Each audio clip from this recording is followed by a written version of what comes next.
Xi Jinping sedang panik, 11,79 juta lulusan perguruan tinggi menghadapi pengangguran.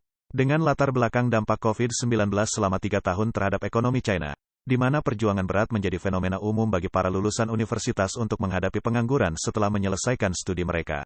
Seperti yang telah dilaporkan sebelumnya, beberapa lulusan menggunakan foto kelulusan, berbaring datar, di media sosial, menggunakan humor gelap untuk mengekspresikan kepasrahan mereka terhadap kenyataan pahit.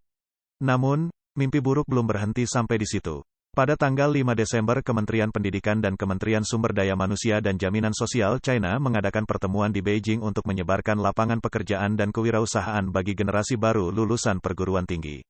Dalam pertemuan tersebut, Kementerian Pendidikan mengatakan bahwa, menurut statistiknya, jumlah lulusan baru dari perguruan tinggi dan universitas umum di China diperkirakan akan mencapai 11,79 juta pada tahun 2024, meningkat 210.000 dibandingkan tahun sebelumnya. Kementerian Pendidikan menyatakan bahwa, untuk mempromosikan lapangan kerja bagi lulusan perguruan tinggi dan universitas di berbagai daerah harus merekrut staf ketenagakerjaan tingkat sekolah dan proporsinya.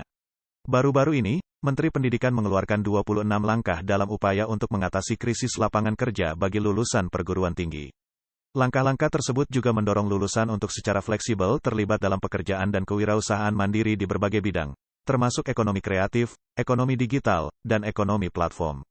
Inisiatif ini menggarisbawahi upaya wajib militer yang efektif untuk mahasiswa dan rencana khusus pengembangan masyarakat perkotaan dan pedesaan dan rencana khusus dokter pedesaan mahasiswa. Inisiatif ini mendukung strategi revitalisasi pedesaan, mendorong lebih banyak lulusan untuk bekerja memulai bisnis di wilayah tengah dan barat, timur laut, dan di daerah-daerah terpencil dan menantang di tingkat akar rumput. Selain itu, mekanisme bantuan yang tepat akan dibuat dengan berkonsentrasi pada kelompok lulusan yang sulit mendapatkan pekerjaan, seperti mereka yang berasal dari keluarga miskin, keluarga yang menerima tunjangan hidup, keluarga yang tidak memiliki pekerjaan, dan individu dengan disabilitas. Komentator keuangan Gu Zhenzu berkomentar, tindakan-tindakan di atas tampaknya merupakan upaya yang agak putus asa. Dia berkata, Xi Jinping memang panik dan tidak mampu mengatasi masalah ekonomi. Ke-26 tindakan ini hanyalah tumpukan kata-kata kosong dan omong kosong. Hanya apa yang disebut wajib militer, relokasi pedesaan menuju wilayah barat, dan pergi ke barat laut. Tindakan ini jelas karena sesuai dengan gagasan Xi Jinping yang mewajibkan siswa untuk pergi ke pegunungan dan pedesaan. Saat ini, tantangan ekonomi dan lapangan kerja telah muncul sebagai faktor ketidakamanan yang paling signifikan yang mengancam stabilitas sosial. Inilah sebabnya mengapa Kementerian Pendidikan PKC mengeluarkan pernyataan yang tidak masuk akal. Pada kenyataannya, ada banyak ancaman di dalamnya. Jika Anda menentang, maka Anda akan dibuatkan file untuk Anda, dan Anda akan menjadi target pemeliharaan stabilitas. Perekonomian China, yang sangat bergantung pada perusahaan swasta untuk 80% lapangan kerjanya, telah menghadapi dampak yang parah dari langkah-langkah ketat nol COVID-19 yang diberlakukan oleh pihak berwenang selama 3 tahun terakhir. Kebijakan Xi Jinping perusahaan negara maju, sektor swasta mundur telah memberikan pukulan ganda bagi perusahaan swasta, yang mengakibatkan penutupan atau kemungkinan penutupan banyak bisnis. Membahas tentang kewirausahaan bagi lulusan perguruan tinggi, Zhu Gaofeng yang saat ini berada di Amerika Serikat mengatakan, mendirikan bisnis di dalam negeri membutuhkan biaya yang jauh lebih tinggi daripada di Amerika Serikat. Biaya sewa yang tinggi, berbagai izin kesehatan, izin usaha, berbagai macam sertifikat, dan biaya pengelolaan sampah kota, membuat pembukaan toko menjadi tantangan yang tidak dapat diatasi. Sekarang, siapa yang mau memulai bisnis? Sudah pasti rugi, bahkan jika orang tidak yakin apakah Anda akan untung atau rugi. Di mata mereka, Anda adalah target yang menguntungkan, semua orang datang untuk mengeksploitasi.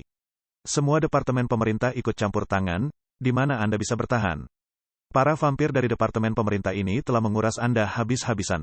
Gu Zhenzu berkomentar, saat ini, real estate bertindak sebagai penghambat ekonomi China.